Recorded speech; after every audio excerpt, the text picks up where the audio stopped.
بسم اللہ الرحمن الرحیم۔ ڈاکٹر امجد صاحب، آپ کو میں خراج تحسین پیش کرتا ہوں۔ یہ بڑا زبردست آپ نے یہ ایک فیوچرسٹک آگے کا سوچ کے آپ نے قدم اٹھایا۔ یہ جو موٹر سائیکلوں کو الیکٹرک بنانے کا فیصلہ کیا، اور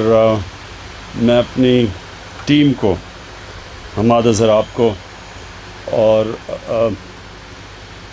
آپ کو بھی خسرو بختیار، کیونکہ آپ نے وہ آگے ڈیولپ کی جو ہماری ای وی پالیسی تھی،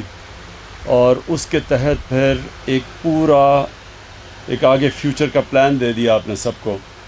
کہ آگے ڈائریکشن کیا ہے گورنمنٹ کا۔ دیکھیں، جو آج تک ملک آگے گئے ہیں ان میں سب سے بڑی جو ایک کامن چیز رہی ہے سارے ملکوں نے، جو انہوں نے سب نے کیا، وہ یہ کہ انہوں نے ہمیشہ آگے کا سوچا۔ چائنا کی جو اب ساری ڈیولپمنٹ دیکھ لیں اب، اور ہم جب وہاں گئے چائنا میں تو ان کے 10 سال 20 سال 30 سال کے پلان بنے ہوئے ہیں۔ تو جب تک جو آپ کی پالیسیز ایک لانگ ٹرم نہیں ہوتی، وہ پھر روڈ میپ نہیں ہوتا ملک کے پاس۔ پھر ملک فیصلے کرتا ہے الیکشن ٹو الیکشن، یا ایسے فیصلے کرتا ہے، کوئی جو مافیاز بیٹھے ہوتے ہیں وہ آپ کی پالیسیز چینج کر دیتے ہیں، ان کو وہ اپنے فائدہ اٹھانے کے لیے فیصلے کرتے ہیں۔ تو جو ملک کا آگے جو روڈ میپ ہوتا ہے وہ ڈیولپ ہی نہیں ہوتا۔ نبی صلی اللہ علیہ وسلم نے کہا تھا کہ اس دنیا کے لیے اس طرح جیو کہ آپ نے کل مر جانا ہے، اگلی دنیا کے لیے ایسے جیو کہ کل مر جانا ہے تاکہ آپ کے اعمال اچھے ہوں، لیکن اس دنیا کے لیے ایسے جیو آپ نے 1000 سال زندہ رہنا۔ یعنی آج بیٹھ کے پلاننگ کرو کہ آگے آنے والی جنریشنز کے لیے آپ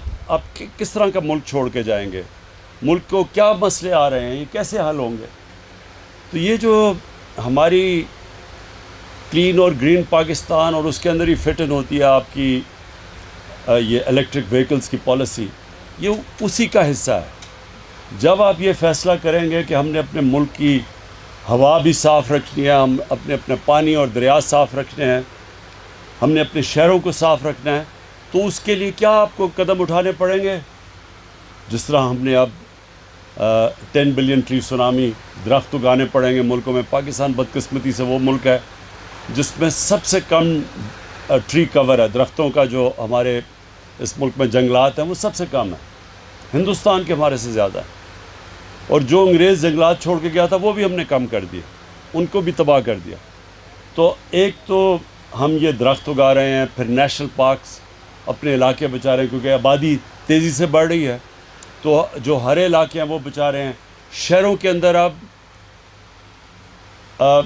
ماسٹر پلانز بنا رہے ہیں شہروں کے، تاکہ شہروں کا ہم روک سکیں، شہروں کو پھیلتے ہوئے۔ یہ تقریباً اسلام آباد ہمارے دیکھتے دیکھتے مری تک پہنچ گیا ہے۔ اس اسلام آباد نے پچھلے 20 سالوں میں 1.5 گنا زیادہ بڑھ چکا ہے، گرین کور کم ہو گیا، کیونکہ کوئی پلاننگ نہیں ہے۔ تو اب سے ہم نے سارے شہروں کے ماسٹر پلانز بنا رہے ہیں، کئیوں کے کمپلیٹ ہونے والے ہیں 6 مہینے تک، تاکہ ہم شہروں کو پھر پلان کر سکیں کہ ان کا پانی کا سپلائی کدھر ہوگا، گندگی سے ہم نے کیا کرنا ہے، کیسے ہم نے ٹریٹمنٹ پلانٹس لگانے ہیں۔ مثلا اسلام آباد کے چشمے تھے، سارا سیوریج بن چکا ہے، وہاں نالے بن چکے ہیں، کیونکہ ان کے اوپر کسی نے سوچا نہیں ٹریٹمنٹ پلانٹس پر لگانے کا۔ ریسائکلنگ، پانی کو کیسے بچانا ہے، پانی کے آگے پرابلمز ہیں۔ اور پھر سب سے بڑی چیز پولوشن، جو ہمارے دیکھتے دیکھتے لاہور جو سٹی آف گارڈنز سمجھا جاتا تھا، اور پشاور، یہ دونوں سٹی آف گارڈنز کہا جاتے تھے۔ تو یہ دونوں شہروں میں جو پولوشن لیولز ہیں، خاص طور پہ لاہور میں، وہ اب انسان کی جانوں کو خطرہ ہو گیا۔ یہ اندازہ لگایا جاتا ہے کہ جو لاہور میں جو اس وقت پولوشن ہے، 11 سال اوسط ایک انسان کی زندگی میں کم ہو جائیں گے جو لاہور میں اس پولوشن میں رہے گا۔ تو یہ اس کے امپیکٹس ہیں، ڈینجر لیول سے اوپر پولوشن چلے گئے ہیں۔ کراچی میں بھی یہ حالات ہیں، سمندر کے اندر سارا سیوریج جا رہا ہے۔ تو یہ اس کے اوپر کیونکہ کوئی لانگ ٹرم پلاننگ نہیں ہے، تو وہ پلاننگ اب پہلی دفعہ ہم پاکستان میں کر رہے ہیں، اور اس کا حصہ ہے پھر سے میں کہوں کہ یہ جو الیکٹرک وہیکلز ہیں، یہ اب آگے ہمیں اپنے شہروں کو پولوشن سے بچانے کے لیے ہمیں اب شہروں کے اندر الیکٹرک بسز لانی پڑیں گی، گاڑیاں لانی پڑیں گی، موٹر سائیکل، سب سے زیادہ موٹر سائیکلس، کیونکہ اس میں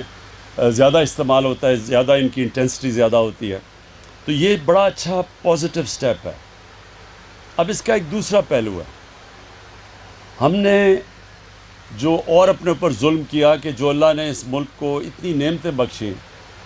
ہم نے کبھی سوچا ہی نہیں کہ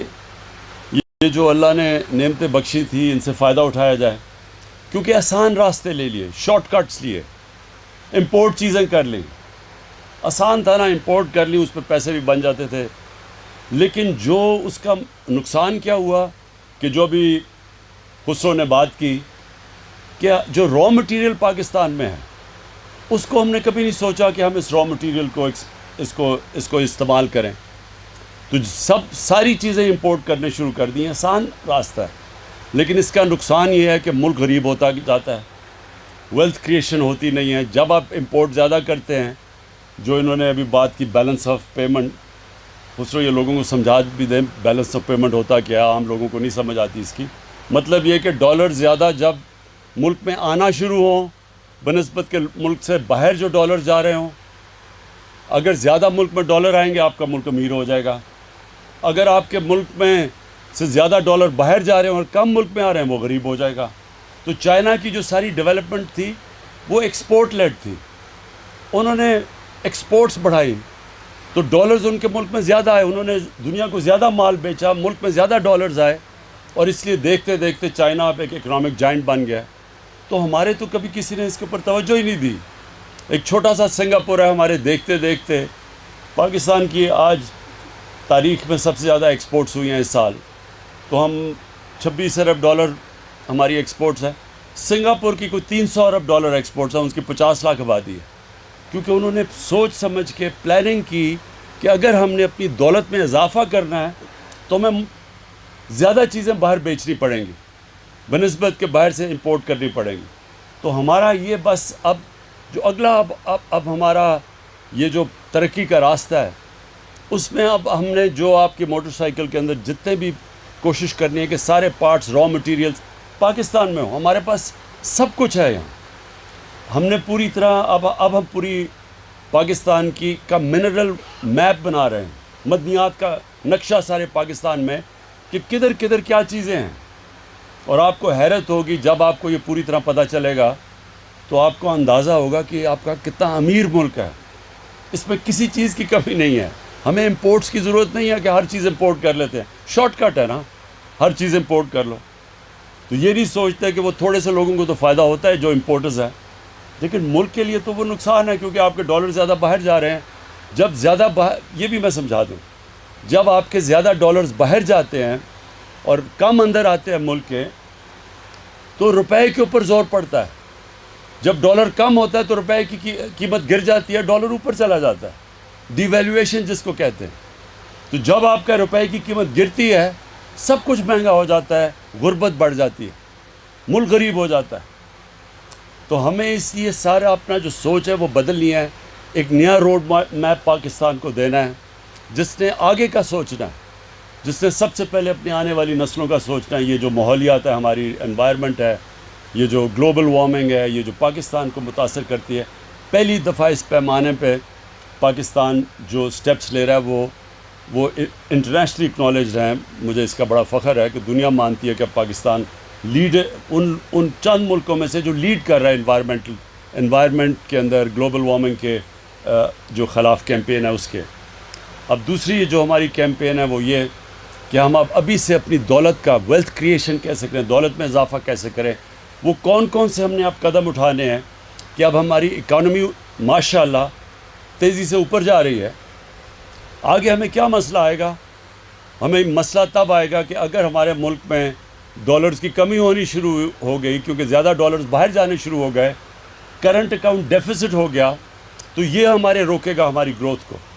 پھر ہمیں IMF کے پاس جانا پڑے گا۔ لہٰذا ابھی سے ہم وہ سب قدم اٹھا رہے ہیں کہ ہمارے ملک میں ڈالرز کی کمی نہ ہو، تاکہ ملک میں ہماری گروتھ ریٹ افیکٹ نہ ہو، اور اس کے لیے ہر وہ چیز کرنی ہے ہم نے، جو چیز ہم پاکستان میں بنا سکتے ہیں وہ کریں، جو را مٹیریل پاکستان میں جو اویلیبل ہے اس کو استعمال کریں، اور ساری انویسٹمنٹ اس طرح کریں کہ پاکستان سے ہم چیزیں ایکسپورٹ کر سکیں، انڈسٹری بھی، انویسٹمنٹ بھی جو باہر سے پاکستان میں آئے، اس کا مقصد یہ ہو کہ پاکستان سے باہر کتنی چیزیں ایکسپورٹ کر سکتی ہے وہ، اور یہ ہمارا دوسرا ہے۔ اور انشاءاللہ مجھے جو تیسری چیز بڑا اس ملک کے لوگوں کے اوپر پورا اعتماد ہے کہ جب بھی اس ملک کے لوگوں کو ٹیسٹ کیا گیا ہے، جب بھی ہم نے مشکل وقت آیا، زلزلہ آیا، ہمارا فلڈز جب آئے 2010 کے، تو جب بھی لوگوں کو اس ملک کے ٹیسٹ کیا گیا تو لوگ ہمیشہ، ہمارے لوگ ان میں وہ کھلے دل کے لوگ ہیں، جنراسٹی ہے۔ اگر آج ٹیکس نہیں دے رہے تو اس کی بہت بڑی وجہ یہ ہے کہ ان کو یہ اعتماد ہی نہیں ہے کہ ہمارا ٹیکس صحیح طرح استعمال ہوگا۔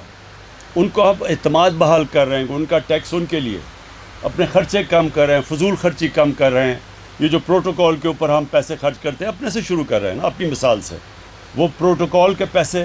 ہم پورا بچا رہے ہیں۔ اپنے پرائم منسٹر ہاؤس اور پرائم منسٹر سیکریٹریٹ صرف 3 سال میں 108 کروڑ روپیہ ہم نے ان 2 ہاؤسز کا کم کیا ہے، اور جو باہر کی ٹریول ہے اس سے پیسہ بچا رہے ہیں، صرف اپنے ٹیکس پیئر کو یہ بتانے کے لیے کہ آپ کے ٹیکس کی ہم قدر کرتے ہیں، ہم آپ کا ٹیکس آپ کے اوپر خرچ کریں گے بنسبت اپنے اوپر خرچ کرنے کے لیے۔ تو جیسے جیسے ان کا یہ اعتماد بحال ہوتا جائے گا، انشاءاللہ ہماری ٹیکس کلیکشن بڑھتی جائے گی، ملک کی دولت میں اضافہ ہوتا جائے گا، ملک اپنے پیر پہ کھڑا ہو جائے گا۔ یہ جو ہمارے ذہن میں ایک غلامی آئی ہوئی ہے کہ جب تک ایڈ نہیں آتی، باہر سے امداد نہیں آتی یا قرضے نہیں آتے، ملک نہیں چلے گا۔ ملک کا پرائم منسٹر باہر جاتا ہے تو پہلی چیز پوچھتے ہیں جی کتنے پیسے لے کے آئے، کتنی جی امداد ملی، کامیاب دورہ۔ اچھا، کامیاب دورہ کیا ہوگا کہ پیسے لے کے آ گئے، بھیک مانگ کے کسی سے پیسے لے کے آ گئے۔ جب تک یہ ذہنی غلامی سے نہیں ہم نکلیں گے، جب تک انسان اپنے پیر پہ نہیں کھڑا ہوتا، اس کو پتہ ہی نہیں چلتا کہ اس کے اندر اللہ نے کتنی طاقت دی ہے۔ جب تک وہ وساکیوں سے چلتا ہے، وہ کبھی اس کے اندر زور نہیں آتا۔ تو وہ پاکستان اب تیسرے راستے پہ نکل گیا اپنے پیر پہ کھڑے ہونے کے لیے، اور انشاءاللہ آپ دیکھیں گے دنوں میں کہ یہ ایک مہینوں میں، سالوں میں، کہ یہ کتنا بڑا عظیم ملک بنے گا۔ ڈاکٹر امجد آپ کو اور آپ کی ٹیم کو میں پھر سے مبارک دیتا ہوں، خراج تحسین پیش کرتا ہوں، اور انشاءاللہ آپ کی حکومت پوری مدد کرے گی کہ اور ہم کیسے آپ کو مضبوط کر سکیں۔ شکریہ۔